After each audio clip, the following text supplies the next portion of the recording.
ಆತ್ಮೀಯ ಬಂಧುಗಳೇ, ಎಲ್ರಿಗೂ ಜೈ ಭೀಮ್.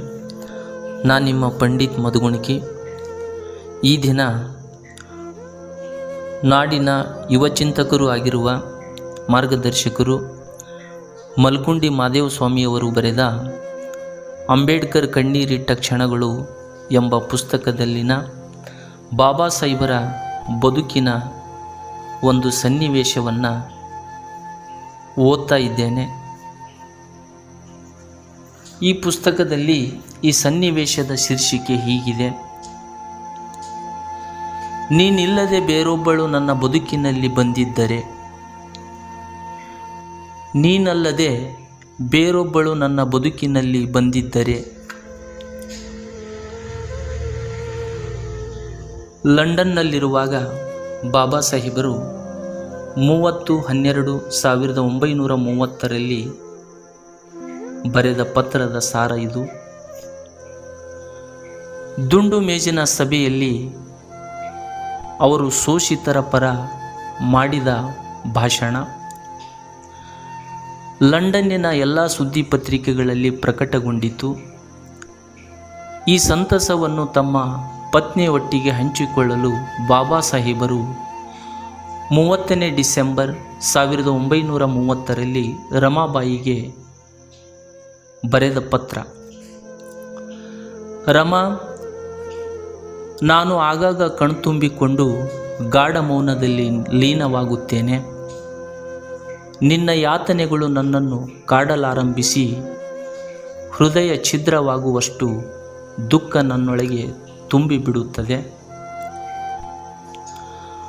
ಅದೆಷ್ಟೋ ದಿನಗಳು ನೀನು ಹಸಿದ ಹೊಟ್ಟೆಯಲ್ಲಿ ಮಲಗಿದ್ದ ನೆನಪಾಗುತ್ತದೆ. ಮಿತಿಯಾಗಿರುತ್ತಿದ್ದ ರೊಟ್ಟಿಗಳನ್ನು ಮಕ್ಕಳಿಗೆ ನೀಡಿ ಅರ್ಧರಾತ್ರಿಯವರೆಗೆ ನನ್ನನ್ನು ಕಾದು ನಾನು ತಿಂದು ಉಳಿದರೆ ಮಾತ್ರ ನೀನು ತಿನ್ನುತ್ತಿದ್ದೆ, ಇಲ್ಲ ತಿಂದಂತೆ ನಟಿಸುತ್ತಿದ್ದೆ. ಬಡತನ ನಿನ್ನನ್ನು ಪೂರ್ತಿ ತಿಂದು ಬಿಟ್ಟಿತು. ಚಿಮಣಿ ದೀಪದಲ್ಲೇ ರಾತ್ರಿಗಳನ್ನು ಸವೆಸಿದೆ. ಒಂದೆರಡು ಬೆಂಕಿ ಪೊಟ್ಟಣದಲ್ಲಿ ತಿಂಗಳುಗಳನ್ನು ಉರುಳಿಸಿದೆ. ಇನ್ನು ನೀನು ಉರುವಲಿಗಾಗಿ ಅಲೆಯದ ಜಾಗವಿಲ್ಲ. ಮುರಿದು ಬಿದ್ದ ಮನೆಯ ಸೂರನ್ನು ಸರಿಪಡಿಸುವುದು, ಸೀರೆಯ ಜೊತೆಗೆ ಹರಿದ ಸಂಸಾರಕ್ಕೆ ತೇಪೆ ಹಾಕುವುದೇ ನಿನ್ನ ಬದುಕಾಗಿ ಹೋಯಿತು. ಉಪ್ಪು ಖಾರ ಕಾಳು ಕಡ್ಡಿಗಳ ಮಿತಿಯಲ್ಲಿಯೇ ನೀನು ಸಂಸಾರದ ನೊಗವನ್ನು ಎಳೆಯುತ್ತಿದ್ದೆ. ಬಡತನ, ನೋವು, ಯಾತನೆಗಳನ್ನು ಬಿಟ್ಟು ನಾನು ನಿನಗೆ ಏನನ್ನೂ ನೀಡಲಾಗಲಿಲ್ಲ. ಇದು ನೀನಲ್ಲದೆ ಬೇರೆ ಯಾವುದೇ ಹೆಣ್ಣಿಗಾದರೂ ಇಷ್ಟವಾಗುತ್ತಿತ್ತೆ.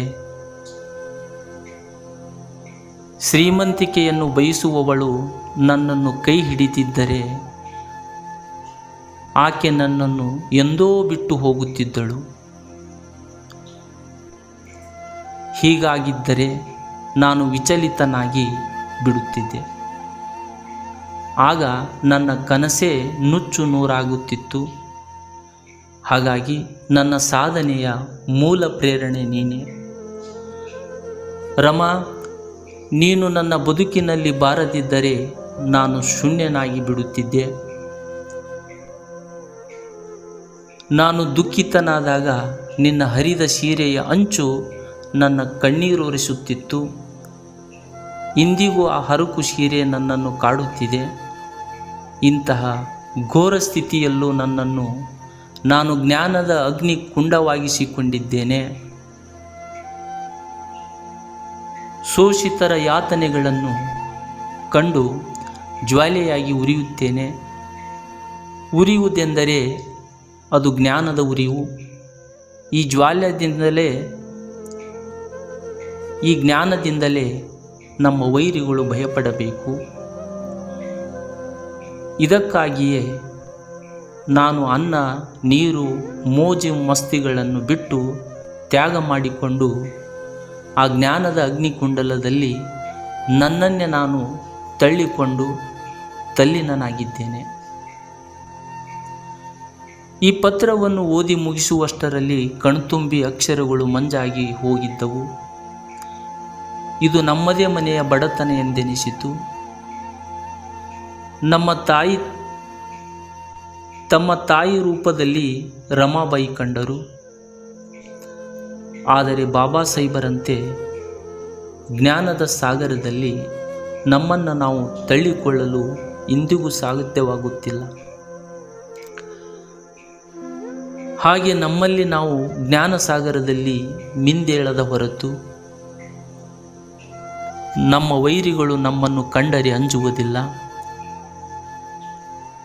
ನಾನು ಈವರೆಗೂ ಅವರ ವಿದ್ವತ್ತಿನ ಮೇಲ್ಛಾವಣಿಯನ್ನು ಮಾತ್ರ ನೋಡಿ ಹೆಮ್ಮೆಪಟ್ಟು ಹರ್ಷೋದ್ಗಾರ ಮಾಡಿ ಕುಣಿದು ಕುಪ್ಪಳಿಸುತ್ತಿದ್ದೆ. ಅವರ ಕೋಟು ಮತ್ತು ಸ್ಫುರದ್ರೂಪ್ತಿಯಾದ ಭಾವಚಿತ್ರವನ್ನು ನೋಡಿ ಭಾವಪರವಶನಾಗುತ್ತಿದ್ದೆ. ಹಾಗೆ ನಿಮಗೂ ಕೂಡ ಆಗಿರಬಹುದು. ಆದರೆ ನಾವೆಲ್ಲರೂ ಆ ಕರಿಕೋಟಿನ ಹಿಂದೆ ಇರುವ ಕರಾಳ ಬದುಕನ್ನು ಅರ್ಥ ಮಾಡಿಕೊಳ್ಳುವಲ್ಲಿ ಸೋತಿದ್ದೇವೆ. ನಾವೆಲ್ಲರೂ ನಮ್ಮ ರಕ್ಷಣೆಗಾಗಿ ಅವರನ್ನು ಹೊತ್ತಿಕೊಂಡವರು ಎಂದೆನಿಸಿಬಿಡುತ್ತದೆ. ಇಲ್ಲಿಯವರೆಗೆ ಅವರು ತುಳಿದ ಹಾದಿಯನ್ನೇ ನಾವು ತುಳಿದಿದ್ದರೆ ಇಂದು ನಾವಾಗಿರುತ್ತಿರಲಿಲ್ಲ, ನಾವೇ ಅವರಾಗಿರುತ್ತಿದ್ದೆವು. ಈ